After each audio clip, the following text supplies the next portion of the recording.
Irmãos, nós abriremos o texto para a nossa reflexão nesta ocasião. Quero, então, convidá-los a abrir o texto de Hebreus. Nós daremos continuidade a um assunto que temos tratado já há algum tempo. Vamos a Hebreus, no seu capítulo de número 12.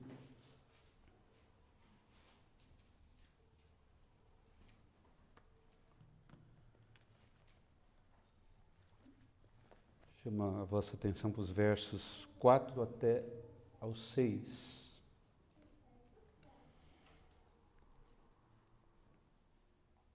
Onde a palavra assim nos diz: ora, na vossa luta contra o pecado, ainda não tendes resistido até ao sangue, e estáis esquecidos da exortação que, como a filhos, discorre convosco.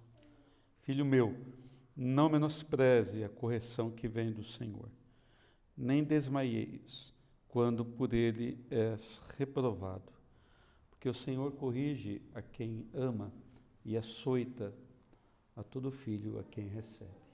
Oramos, meus irmãos. Bondoso Pai, estamos reunidos nesta hora, deste dia, que a Tua Igreja reúne-se em torno da Tua Palavra, de modo simples, singelo, Senhor, com muitas limitações, todavia desejosa, Senhor, de adorar o Teu nome, de cumprir a Tua vontade, para beirar-nos do Senhor, receber de Ti instrução, correção, sermos fortalecidos pelo Teu ensino, que nem só de pão vive o homem. Nós não vivemos só do alimento material, precisamos da Tua palavra, Deus. Precisamos da Tua direção. Ainda que alguns, mesmo no meio da igreja, não percebam isso, Deus. Quão preciosa é a Tua palavra. Ajude a cada um a despertar para a sua grande relevância, fundamental relevância na nossa existência. Dá-nos, ó Deus, força, sabedoria, e cuida também daqueles irmãos que não estão conosco nesta hora, daqueles que estão em viagem, daqueles que estão a trabalhar, daqueles que por algum motivo não estão conosco, daqueles que estão fracos, daqueles que estão adoentados. Ó Deus, cuida dos Teus filhos, fortalece-os, trata com cada um deles segundo o Teu bem-querer, Pai. Para o louvor da Tua glória nós oramos, agradecidos, Senhor. Amém. Bom, já ouvimos aqui, não é, pelo nosso irmão, algo muito importante acerca da disciplina. Então, falar de disciplina não é algo que nós necessariamente associamos com a ideia de amor, com o conceito de amar. Sobretudo na nossa cultura, não é? Quando a ideia de disciplina tem sido desprezada e até mesmo rejeitada e dito para não se fazer. Disciplina é muitas vezes vista como algo punitivo, severo. Na perspectiva de Deus, no trato com o seu povo, a coisa é bem diferente. É muito diferente. Disciplina é uma expressão do cuidado paternal da parte do nosso Deus. E Hebreus 12, do 4 ao 6, ele começa a ensinar-nos que quando enfrentamos correções da parte de Deus, devemos vê-las como sinal de que pertencemos a Ele. Nós pertencemos à sua família. E o sinal é a disciplina. Então, esse texto é um convite para nós confiarmos no caráter de Deus. Confiar que aquilo que Ele faz é bom, ainda que nas circunstâncias difíceis que possam afetar a vida de cada um de nós. Então, eu gostava de, antes de entrar nesse texto, meus irmãos, relembrar um pouco o contexto. O contexto antecede bastante o próprio livro de Hebreus, não é? Nós estamos dentro de reflexões do 4º mandamento. Lembra-te do dia do Senhor para o santificar. Os irmãos a quem foi dirigida esta carta de Hebreus estavam a ser relapsos com o dia do Senhor. Por isso que um dos versos, um dos textos, é muito diretamente, incisivamente colocado para eles não deixar de congregar. Depois a palavra de Deus vai explicar sobre isso, exortá-los quanto a isso. Então o texto de Hebreus, o autor dá uma série de exemplos tomados da história do povo de Deus, sobretudo no capítulo anterior, para encorajar os crentes. Bem antes, lá no capítulo 8, 9 até o 10, ele vem falando, exortando os crentes judeus acerca do pecado, acerca de menosprezar a aliança, a nova aliança estabelecida por Cristo. Menosprezar a nova aliança é um pecado fundamental, porque estava a desprezar a obra mediadora de Jesus Cristo, o caminho que ele abriu para nós, o homem, o povo de Deus, ser reconciliado com Deus e manter comunhão com Deus. Então, ele exortou, fez esse ensino naqueles 3 grandes capítulos.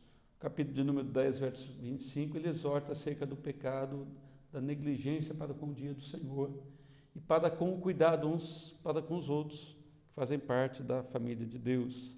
Capítulo 10, verso 36, ele exortou a igreja a perseverar. A igreja carecia de perseverança, de insistência, de andar nos caminhos de Deus, de fazer a vontade de Deus. E para encorajá-los, para enchê-los de forças, o autor de Hebreus, então, o apóstolo, abre toda uma galeria da fé no capítulo de número 11, para mostrar como, desde o início da história, aqueles homens que receberam a aprovação de Deus, homens e mulheres que receberam a aprovação de Deus, foram homens e mulheres que creram, que confiaram na palavra de Deus e que foram obedientes à palavra de Deus, mesmo contra a esperança, mesmo no meio de adversidades, mesmo pagando alto preço para serem obedientes à voz de Deus. Então, no capítulo de número 12, ele passa a falar de disciplina. Ele passa a falar da disciplina na vida dos filhos de Deus. Ele fala isso dentro do contexto de um fato, que a igreja de Deus é assediada pelo pecado.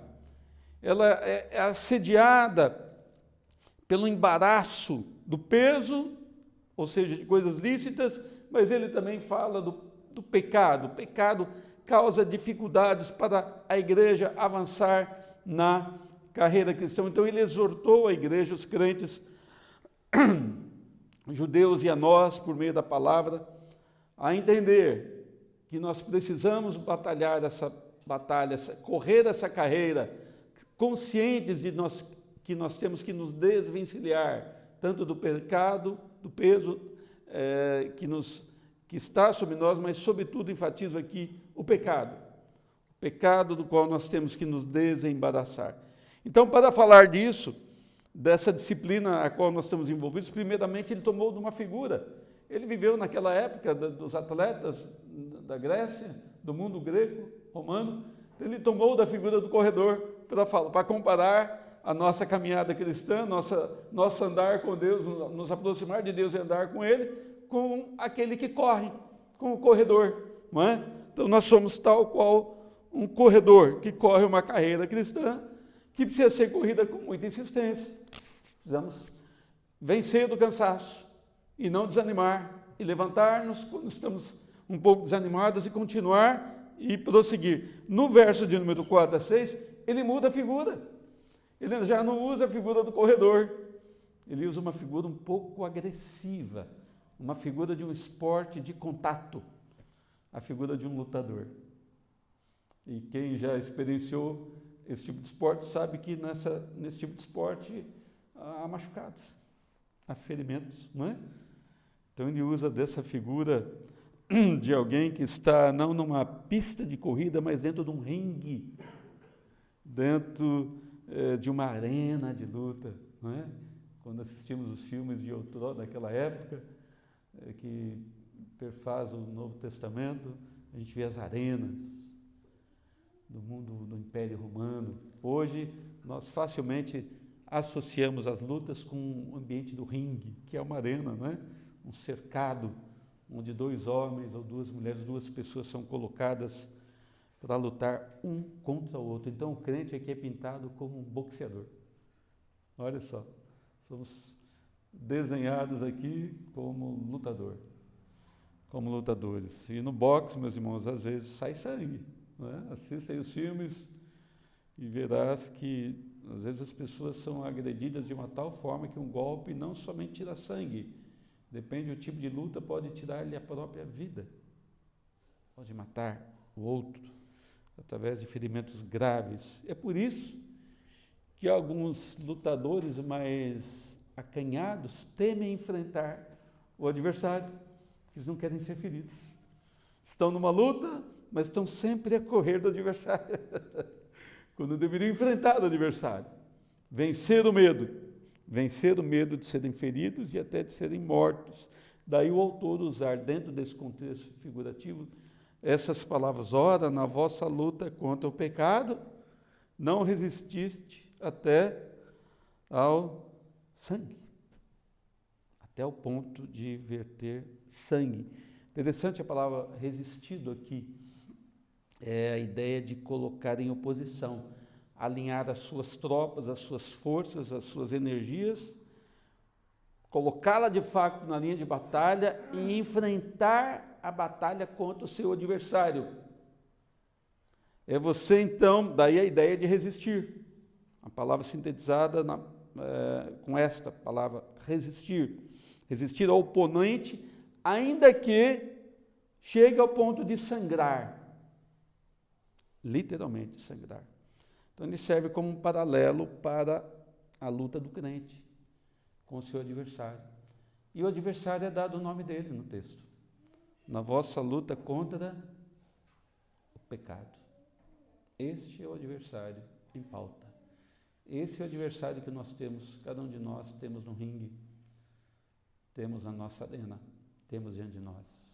É por isso que nos versos anteriores ele disse para nós que o pecado tenazmente nos assedia, está ao nosso redor. Como um pugilista bom, ele fica a correr ao redor do seu adversário, tentando agredi-lo. O pecado faz isso. O tempo todo está ao redor de nós, tentando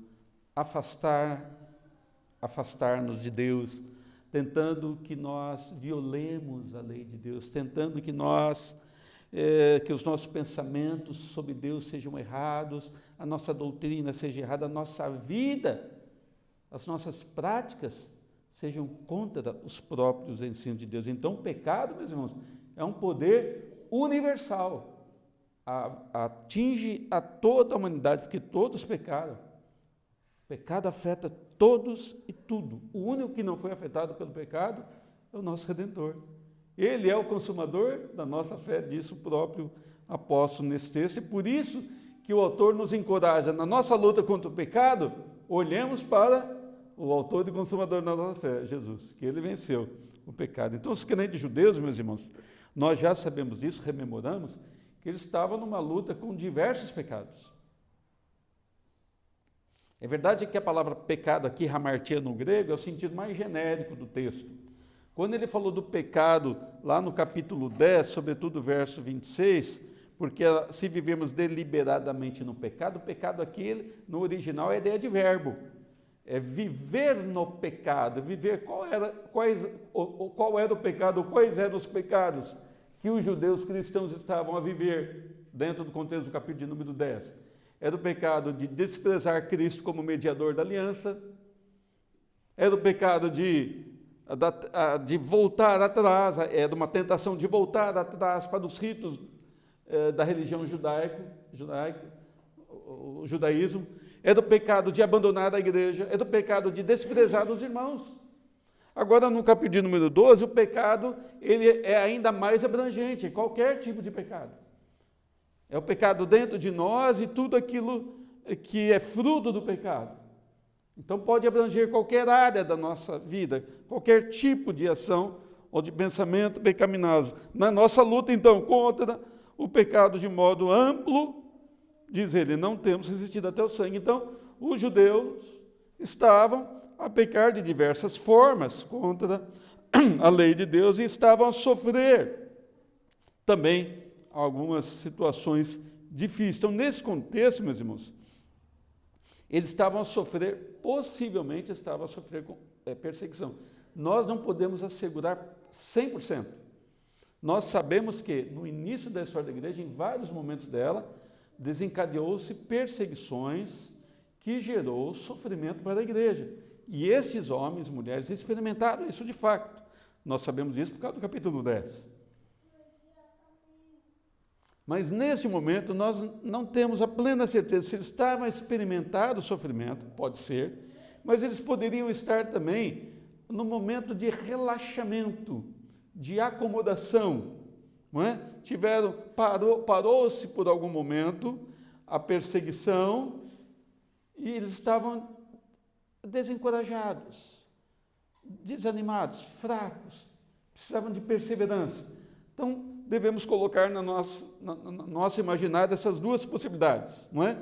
O fato é que eles precisavam aprender algo, precisavam aprender que na luta deles contra o pecado, eles precisavam de ir mais longe, eles precisavam de reunir mais forças, perceber o que estava acontecendo e ir mais longe. Eles estavam num período de disciplina. A vida cristã é como um grande ginásio, que afetava não só eles, afeta nós. É uma mensagem para todos nós na presente era. Tanto eles como nós estamos no ginásio de Deus. Estamos sendo treinados. A disciplina divina, meus irmãos, então, uma expressão do amor de Deus que molda os filhos de Deus, que trabalha nos filhos de Deus para quê? Para a santificação desses filhos. Então, guarde essa mensagem, guarde essa declaração. A disciplina divina é uma expressão do amor de Deus que molda seus filhos, molda a tua vida para a santidade, para que você cresça, para que nós, para que a igreja, todos nós cresçamos em santidade. Então, nós precisamos, meus irmãos, aprender vários aspectos da disciplina e como ela está relacionada conosco. Quando nós estamos a sofrer, nós vamos perceber que Deus está a tratar conosco. Porque a disciplina é a expressão do amor de Deus. Ele está a tratar conosco. Ele intenta algo para conosco. Ele deseja desenvolver algo em nós. E o ponto alto daquilo que ele deseja desenvolver é a nossa santificação. Ou seja, que nós pareçamos mais com o autor e consumador da nossa fé, para o qual nós devemos mirar, olhar. Então é necessário que nós tomemos aqui algumas atitudes frente à disciplina. Diante da disciplina. Vamos pensar nessas 3 atitudes baseadas nesse texto, meus irmãos. A primeira atitude, diante da disciplina, é que nós vamos reconhecer que ela é parte da vida cristã. A disciplina que vem de Deus faz parte da vida cristã. Faz parte da arena cristã. Então, reconheça isso. O texto nos diz, verso de número 4, capítulo 12, verso 4. Ora, na nossa luta contra o pecado, não tendes resistido até o sangue. Então, o autor começa lembrando os crentes, e olha só, ele fala na vossa luta. Ele coloca os crentes todos juntos, não é? Para falar da igreja, de todos os crentes. Eles ainda não haviam resistido ao extremo, como nosso Senhor Jesus Cristo resistiu e ultrapassou todo o sofrimento. Como já dissemos, o texto não revela para nós, e quando eu falo texto, estou falando dos versículos propriamente dito aqui, ele não revela para nós qual era o contexto, o mundo político que os leitores estavam a viver, mas sabemos que eles tiveram que defender a fé publicamente. Sabemos que eles foram insultados anteriormente, que eles foram perseguidos, diz o capítulo 10, versos 32 a 34, que eles tiveram as suas propriedades confiscadas, que alguns deles foram presos. E pode muito bem ser que esses dias ficaram para o passado ali, e eles estavam a gozar de outro tempo, um tempo de acomodação. Essas duas questões estão aqui em pauta. Mas eles tinham que aprender aprender a entender que a disciplina, os sofrimentos pelos quais Deus disciplina o seu povo, faz parte da vida cristã. Ou seja, não dá para escapar, não dá para tirar o sofrimento, as aflições da existência da vida do cristão. E Cristo foi o maior exemplo nosso. Mesmo sendo o perfeito Filho de Deus, ele sofreu. E sofreu de uma forma terrível, intensa. E nós não podemos imaginar, nós não podemos agasalhar a ilusão de que nós vamos ser poupados da arena de aflições, das lutas. Nós temos é que olhar para o nosso Senhor. A luta contra o pecado, meus irmãos, que nos assedia, envolve a disciplina. Envolve um trabalho intenso. Então o autor deixa claro nesses versos, meus irmãos, e nos seguintes, que Deus está envolvido nessa disciplina. Ele vai dizer isso já, nos versos 5 e 6. Ele está a disciplinar-nos no meio do sofrimento. Os crentes estavam a lutar contra o pecado. A pergunta é importante fazer: qual era o pecado? Nós já mencionamos alguns. Qual era o pecado? Nós sabemos que o pecado, meus irmãos, é algo universal. É algo que abrange a toda a humanidade. Nós sabemos que havia alguns pecados que aqueles irmãos estavam a cometer. Já eram pecados sem nomes, eles tinham nome. E alguns estavam no risco até de cair na apostasia, no pecado da apostasia. Vemos isso no capítulo de número 10.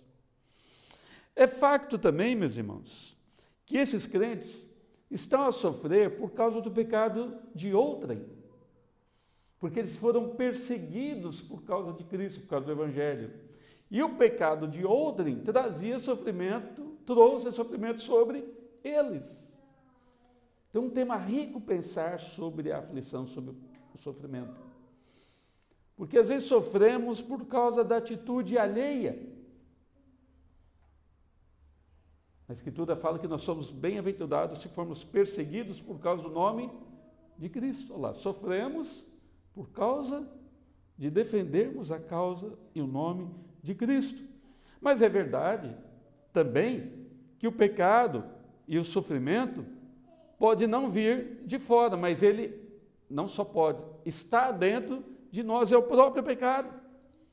Então, aqueles irmãos de fato tinham os seus pecados, que nós já mencionamos: menosprezo a Cristo, o abandono da reunião, do culto a Deus, de menosprezar, de não cuidar, de desprezar, por exemplo, os crentes gentios, tê-los em pouco valor, ou outras manifestações de pecado, não só essas nomeadas e encontradas no texto. E quando ele fala de pecado, ele fala de uma forma ampla, pode envolver qualquer tipo de pecado. Então, a luta, a disciplina que nós sofremos e que eles sofreram com o pecado, faz parte da existência, faz parte da vida cristã. Ainda que ela seja extrema, ou seja, a luta contra o pecado, a disciplina, seja extrema, ainda que ela leve, como de fato levou muitos, a enfrentar a própria morte. Basta lermos os livros sobre a época dos mártires. Quer ler um livro que abrange bem a época dos mártires, é um historiador chamado Justo Gonzalez. Ele tem uma coleção enorme lá de 10 volumes, um deles é para falar sobre o sofrimento da igreja, perseguição, como muita gente morreu por causa dessa perseguição em nome de Cristo, em nome do Evangelho do Senhor Jesus Cristo. Outros não resistiram até a morte, ou seja, não enfrentaram a morte, não tiveram que enfrentar a morte. Mas aqueles crentes a quem o texto é dirigido, é dito a eles que eles deveriam perceber que eles não resistiram até o extremo, até o ponto de morrer, de serem golpeados e perder a vida. Mas o facto é, a disciplina faz parte da existência do cristão, faz parte da vida do crente. E a gente vai perguntar por quê? O sofrimento, na verdade, meus irmãos, ele faz parte da vida do ser humano, não só da igreja, o ser humano como um todo. É verdade também que para o cristão Deus usa o sofrimento de uma forma muito peculiar, muito especial. Deus usa o sofrimento, por exemplo, para reprimir-nos de sermos impetuosos, para que no futuro nós sejamos mais precavidos, mais cautelosos. Deus usa, meus irmãos, o sofrimento para curar-nos dos nossos vícios, para curar-nos do nosso mau feitio, como alguns dizem aqui em Portugal, né? Do mau feitio, do jeito de ser que somos, que nós dizemos assim, eu sou assim mesmo, é a minha natureza. Aí diremos, é verdade, é a natureza pecaminosa, da qual todos somos partícipes, e para a qual, ou para ela precisa ser dado o tratamento. E o tratamento que Deus lança mão é a disciplina, é a aflição. Então, através da aflição, Deus reprime o mal em nós. Deus não nos pune como se nós estivesse condenando por causa do nosso pecado. Ele já fez isso. Ele fez isso em Cristo. Na cruz, Deus puniu todo o pecado do seu povo na pessoa de Cristo. Não há mais condenação para nós. O que Deus faz em relação a nós é correção, corrigir, dar uns tapinhas para, olha, você está a andar errado, venha para cá. Já já nós vamos perceber alguns elementos da disciplina, né? Qual que é o significado e os elementos que Deus usa na disciplina. Mas a Escritura, por exemplo, nos fala que Deus não nos permite que sejamos tentados além das nossas forças. A palavra tentado, a tradução é provado. Ser provado além daquilo que nós podemos aguentar. A Escritura também nos diz em Timóteo, 2 Timóteo 3,12, que todos os que querem viver piedosamente em Cristo Jesus serão perseguidos, ou seja, enfrentarão perseguição, enfrentarão sofrimento. Se eu quero andar com o Senhor, se eu quero caminhar a vida cristã, se eu quero estar nesse ringue, eu vou ter lutas e ela envolve perseguição. Aí se nós pararmos um instante e focarmos nossos olhos, nosso ouvido na mídia mais recente, essa semana estava a ouvir reportagens que lá no Brasil algumas personalidades e não personalidades estão a ser perseguidas porque falam de Jesus Cristo, ou porque fala dele numa música, ou porque expressou o seu nome em alguma circunstância, estão a ser perseguidos pelo novo regime que tem se imposto no Brasil, mas não é só lá. Nosso irmão Kistemarker lembra que a disciplina divina é uma constante no caminho da santificação, uma constante, faz parte do caminho da santificação, para moldar-nos, a fim de que a gente rejeite o pecado e nos submetamos à vontade de Deus. Calvino, em outro lugar, diz que mesmo as dificuldades que nos parecem insuportáveis, estão ordenadas pela sabedoria de Deus. Sabedoria de Deus, para o nosso benefício. Não somente benefícios aqui e agora, mas o nosso benefício eterno, diz ele. Então, o princípio doutrinário bíblico que temos aqui, que você vai encontrar na Confissão de Fé de Westminster, que a luta contra o pecado envolve a doutrina da perseverança dos santos. Aquela luta constante, perseverar a todo tempo. Então, isso traz uma reflexão prática para nós, meus irmãos, já que nós precisamos reconhecer que a disciplina faz parte da vida cristã, precisamos perguntar, estamos envolvidos em algum sofrimento? sofrimento faz parte da disciplina do Senhor para a tua vida. Faz parte da disciplina do Senhor para a minha vida. Então a segunda pergunta está relacionada. Estamos a ser disciplinados? Precisamos encarar a disciplina como uma oportunidade. Para quê? Para confiar no caráter de Deus. Confiar na boa mão de Deus ao cuidar de nós. Então encaremos as dificuldades, meus irmãos, como um campo de oportunidade. O salmista vai refletir isso de uma outra forma. Bem-aventurado aquele que faz do vale de Baca um manancial de vida ou de bênção. Examine sua vida e identifique quais são as áreas em que você está a ser disciplinado. Pergunte a si mesmo, em quais áreas da sua vida você precisa resistir ao pecado, fazer frente ao pecado, lutar contra o pecado, fazer mais força contra o pecado, levantar mais armas contra o pecado, dar golpes de ringue melhor elaborado contra o pecado, com mais determinação. Por que você deve fazer isso? Porque a disciplina vem da parte de Deus. E ela faz parte da vida cristã.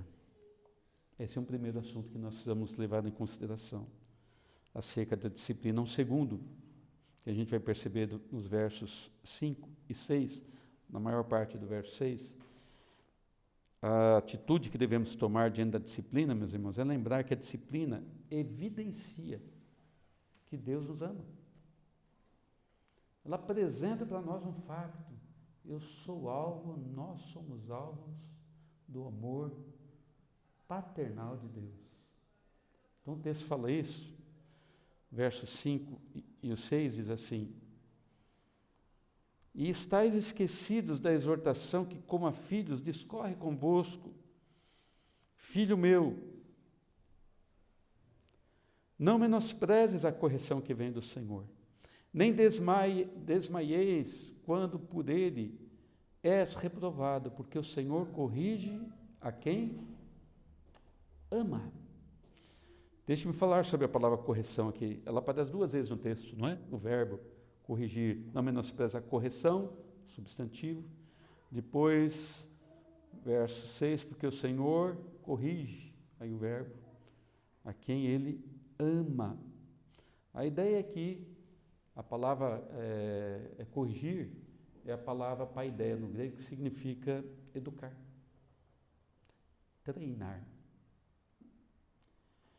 Então, ela é uma palavra que tem a ver com treino, com processo. O processo não é lento, ele toma vida.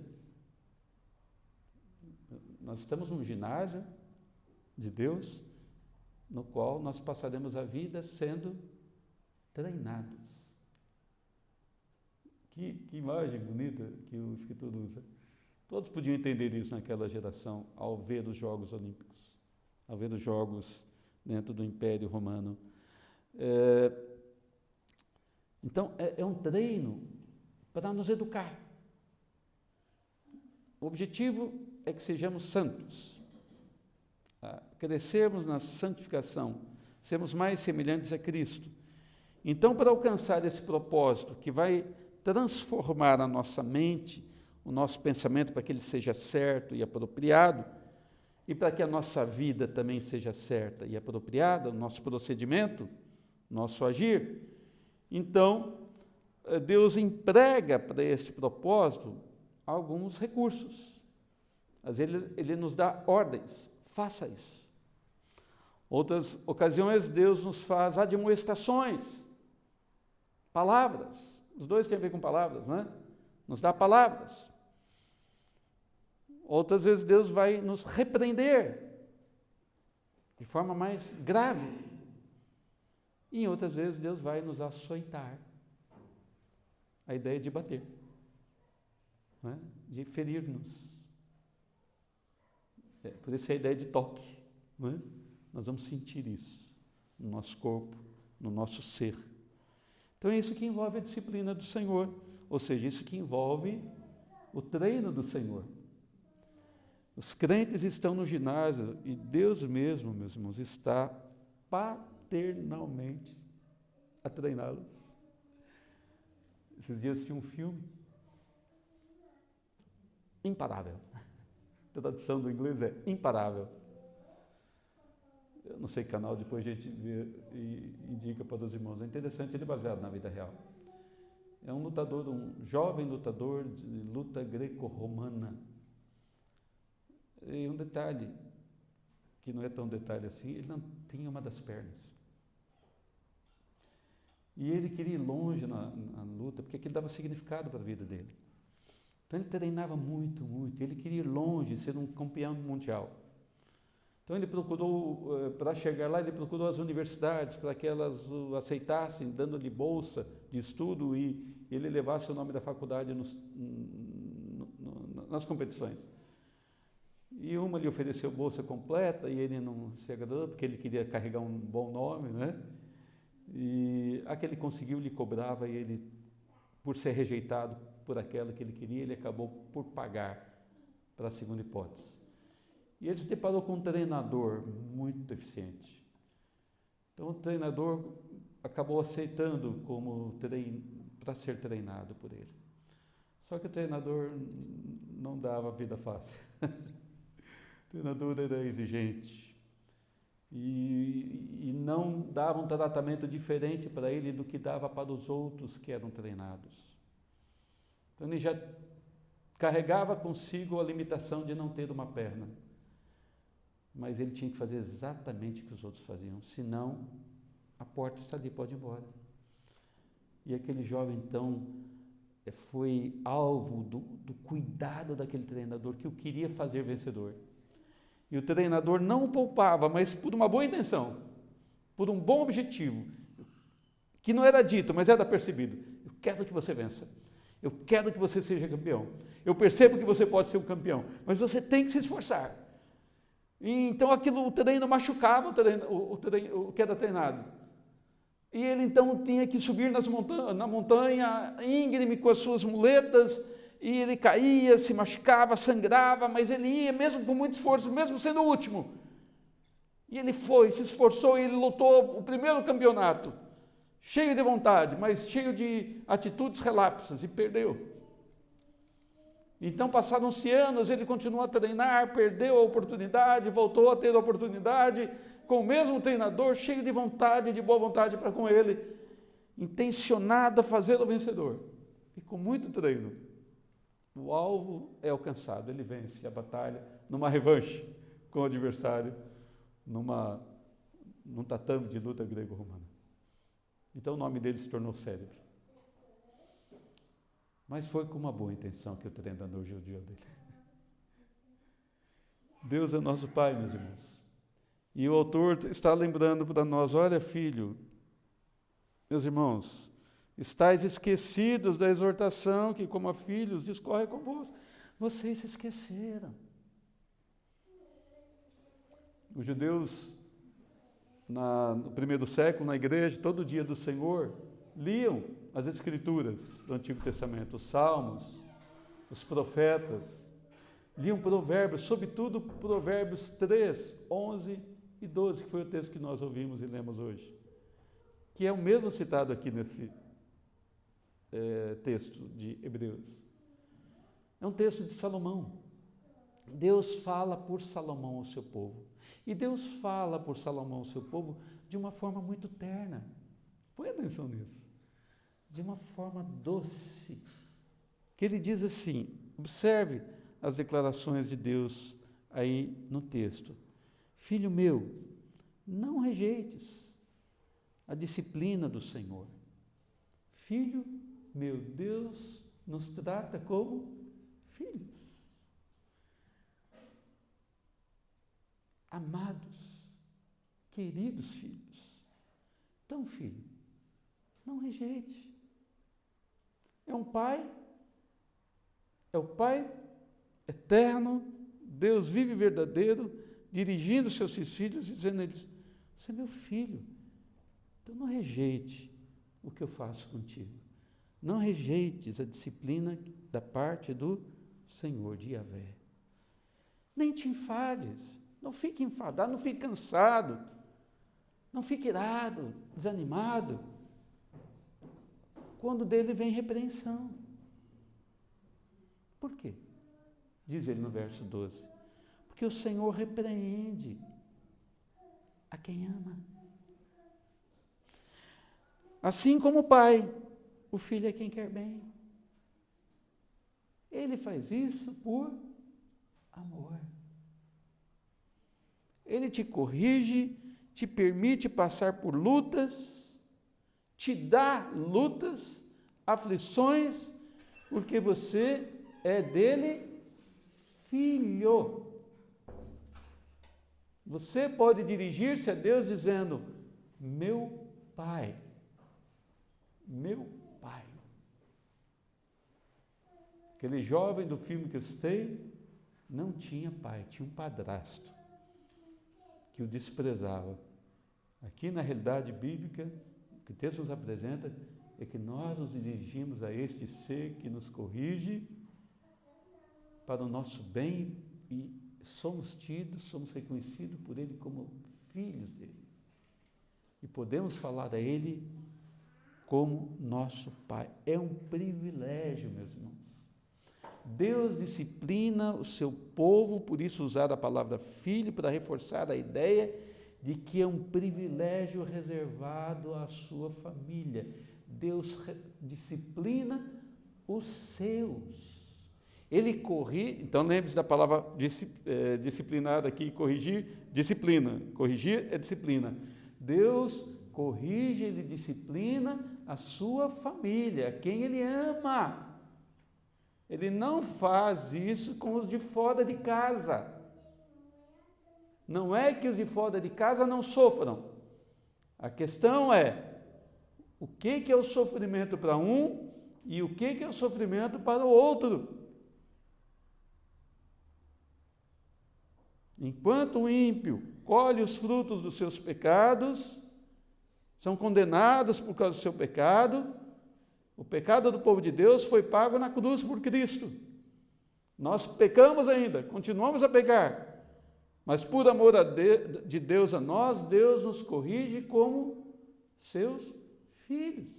Filho, você está errado. Você não está ouvindo o que eu te digo, filho. Eu te digo para você não fazer e você faz. Eu te digo para você ser negligente, mas você é. Então eu falo um pouco mais alto, eu falo um pouco mais intensamente contigo. Mando pessoas falar contigo, você não me ouve. Bom, agora, filho, eu vou usar um outro método. Eu vou usar a vara. Eu vou corrigi-lo, por amor a você, usando a cinta, usando a palmada, usando a dor. Que nós não queremos, que nós não desejamos. Quantas vezes, meus irmãos, eu fiquei de joelho no feijão, no grão de feijão cru. Muitas. Que fazia coisas erradas na minha infância. Aí meu pai me pegava, me punha virado para a parede, de joelho nos grãos de feijão, ou de milho, que era pior. Como doeu, meus irmãos. Se meu pai estava numa boa medida ou não, é outra história, não é? É outra história. E várias vezes ele usou a cinta. Mas nunca na minha vida, meus irmãos, até hoje, o pai já é falecido, eu não tenho qualquer sentimento de pesar pela disciplina da parte do meu pai. Nenhum, pelo contrário. Uma das coisas que eu guardo do meu pai é que era um homem de fibra, um homem que não desistia diante das adversidades. E ele queria ensinar isso para os seus filhos. Queria treinar seus filhos a obedecer, a respeitar pai e mãe, ainda que no meio do sofrimento. Então ele fazia isso por amor. O objetivo era bom. Então Deus trata a gente, meus irmãos, como filhos amados. ainda que por nós não ouvirmos, Ele então use o tato, nos faça sentir na pele, no corpo, na mente. Apocalipse, o Senhor fala, eu repreendo e disciplino a quantos amo. Que amor sem medida, meus irmãos. Somos filhos de Deus, o Espírito Santo de Deus testifica isso nos nossos corações. Nós somos filhos. Então Ele nos disciplina por amor. Stemarker, quando reflete sobre isso, ele diz assim, Deus não nos abandona, observe isso, a nossa própria destruição. Quando nós estamos a caminhar para o mal, Ele não nos abandona, Ele intervém, corrigindo-nos, para nos livrar do mal, ainda que implique aflições. Corrige com amor, com paciência. Calvino disse que a correção de Deus é o remédio mais seguro para curar a corrupção da nossa natureza. Então a paternidade divina, meus irmãos, garante que todas as coisas cooperam para o bem daqueles que amam a Deus. Tudo coopera para o nosso bem. A disciplina evidencia esse amor de Deus.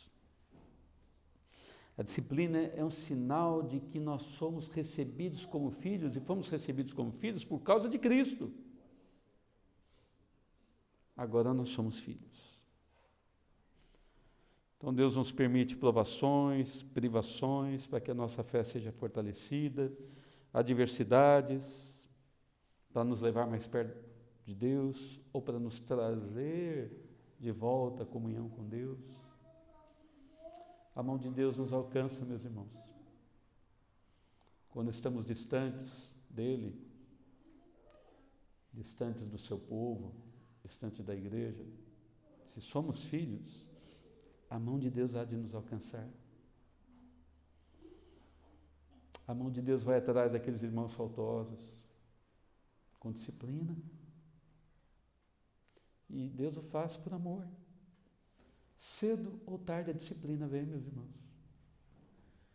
Deus muitas vezes usa a palavra, como já dissemos, o ensino, a correção verbal, a admoestação, o encorajamento, mas é o momento que Deus usa a forma mais sensitiva que temos, que afeta o corpo, mas faz por amor ao seu povo. Então nós precisamos reconhecer, meus irmãos, essa ação de Deus e aceitar a disciplina com humildade. Aceitar com humildade. Já que ela evidencia o amor de Deus, eu preciso aceitá-la com humildade, reconhecendo este amor de Deus. E não ver as disciplinas, ou a disciplina, ou a correção, ou no plural, as correções, os atos de correção de Deus, com ressentimento,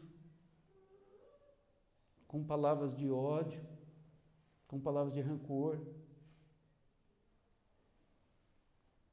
mas com humildade, meus irmãos, reconhecendo nelas um ato de amor da parte de Deus, com gratidão. Agradeça a Deus por não permitir que você continue no erro, que você seja destruído. Agradeça a Deus pelo cuidado dele para contigo. Então, se estás a ser disciplinado por Deus, é porque Deus ama você. Ao ímpio ele pune, a você ele corrige. E corrige porque ama. Terceira atitude, meus irmãos, diante da disciplina, é que nós devemos nos submeter a ela, como meio para a nossa santificação. O final do verso 6 nos diz assim, continuando o que Deus faz conosco, para nós não menosprezarmos a disciplina, que Ele açoita a todo filho a quem recebe. Como dissemos, açoitar aqui é a ideia de... é o tato, é a parte mais difícil, que a gente não gosta, é o chicote. É a vara, não é? É a vara. Ele vai falar isso mais adiante. Nós vamos chegar lá com a graça de Deus, meus irmãos. O Senhor vai nos falar que sem santificação ninguém verá o Senhor. Parece uma ameaça, não é? Sem santificação ninguém verá o Senhor. Mas não é ameaça. É uma certeza, é uma promessa. É por isso que Deus nos disciplina, para termos comunhão com Ele. Porque nós estamos unidos a Ele. Nós gozamos da sua presença. Então, o corrigir aqui envolve esse treino, para nós crescermos em santificação. Porque a santificação é um processo. Não é o que nós já chegamos lá estar. A salvação nos foi dada por Cristo, já nos é assegurada por Cristo. A santificação é um processo que toma toda a nossa existência. Um processo no qual nós estamos o tempo todo a ser tratados com Deus e às vezes nós somos mates, açoitados. Sofremos o chicote da mão de Deus. Né? Então, às vezes a calamidade que sofremos, o infortúnio, meus irmãos, que Deus nos envia, nós temos que reconhecer que Deus está tratando da nossa santificação, para nós sermos pessoas mais parecidas com o seu Filho, para pensarmos o melhor sobre o seu Filho. Porque nós somos recebidos, agora somos dele, precisamos conviver com o Senhor.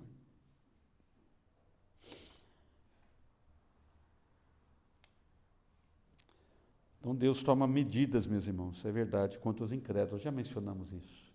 Deus toma medida quanto aos incrédulos e quanto aos eleitos. Todos sofrem. O motivo é que é diferente, não é? O incrédulo despreza o Senhor. O incrédulo, pessoa de coração dura, não reconhece Deus nas suas lutas, no seu infortúnio, na sua perda, na sua dor.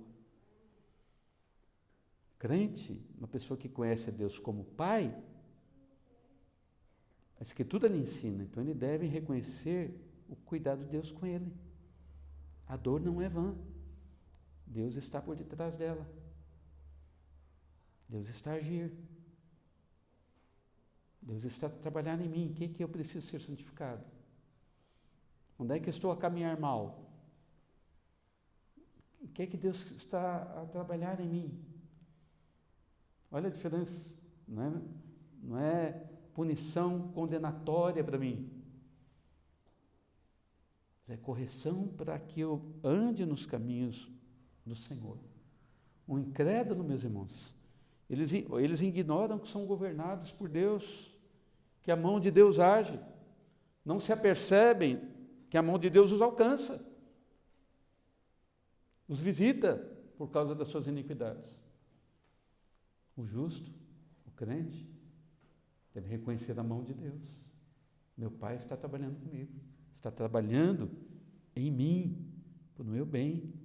A Escritura nos assegura no Salmo 94 com essas palavras: bem-aventurado, ou seja, que no estado de felicidade está o homem a quem tu repreendes, Senhor.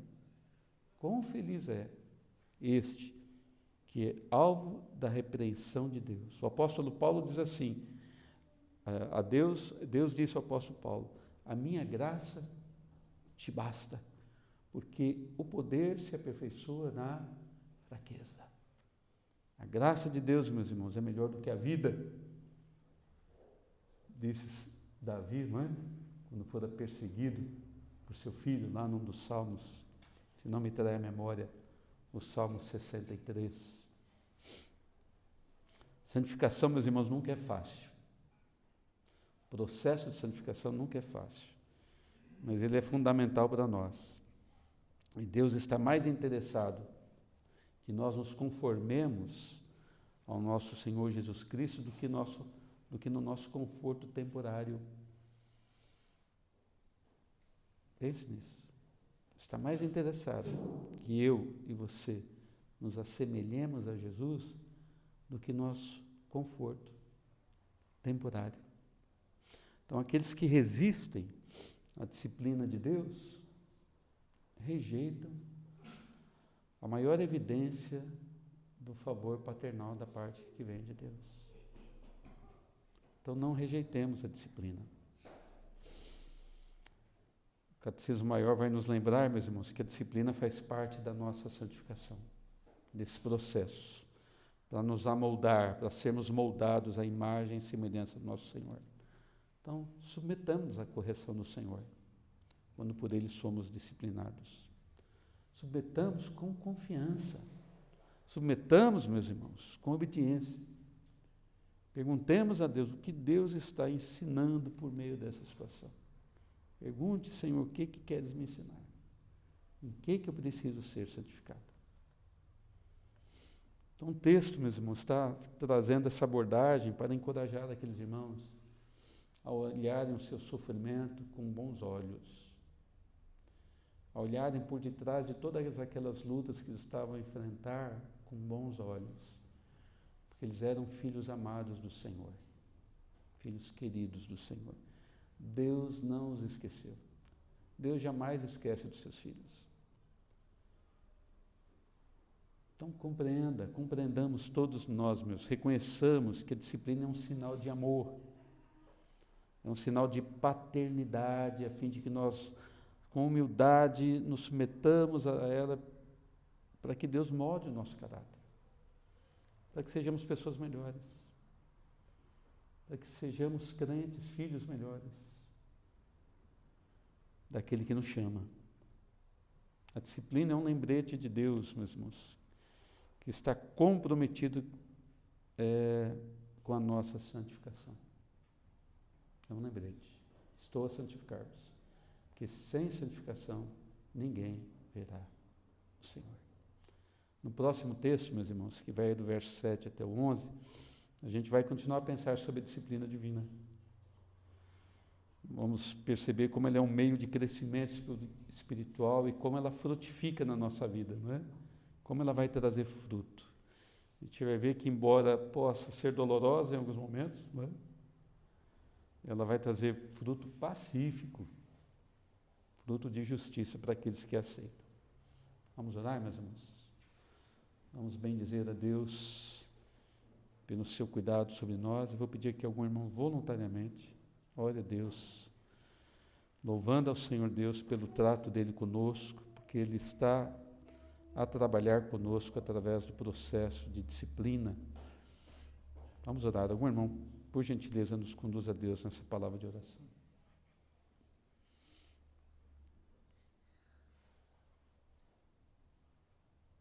Eterno Deus e Pai, estamos aqui, Senhor, mais uma vez reunidos. Nós te agradecemos, Senhor, pela tua palavra ministrada a nós. Te agradecemos, Senhor, porque o Evangelho transformou as nossas vidas. E te agradecemos, Senhor, porque como cristãos temos uma perspectiva diferente do sofrimento daqueles que estão lá fora.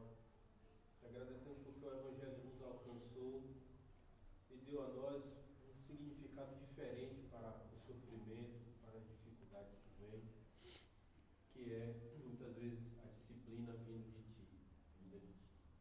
Te agradecemos, Senhor, porque sabemos que sem a visão do Evangelho, sem a salvação, esta vida seria sem sentido para nós, mas que hoje, sendo salvos em Cristo e redimidos, podemos ter a oportunidade de perceber a Tua mão, o Teu cuidado e a Tua providência em todas as coisas, inclusive nas dificuldades e nos sofrimentos.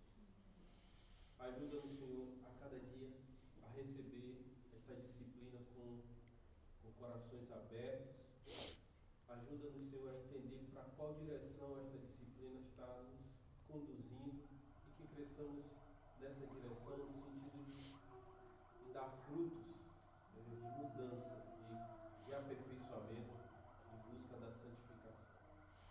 Abre o nosso entendimento, nos dá o discernimento para vermos nas lutas e nos sofrimentos a Tua mão, a Tua disciplina, e também modifica o nosso coração para recebermos essa luta, essa dificuldade, com uma verdadeira disciplina do Pai, que com amor quer aperfeiçoar e conduzir o seu filho para o melhor. Nos dá esta maturidade espiritual a cada dia, Senhor. E que o Senhor não retire de nós a disciplina, porque como a Tua palavra diz, aquele que fica sem disciplina já não é filho, mas é bastardo.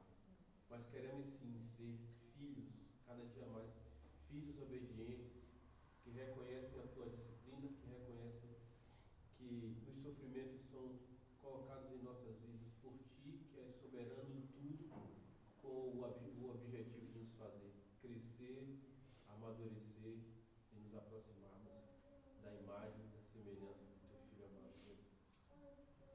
Pedimos estas coisas humildemente, em nome de Jesus. Amém.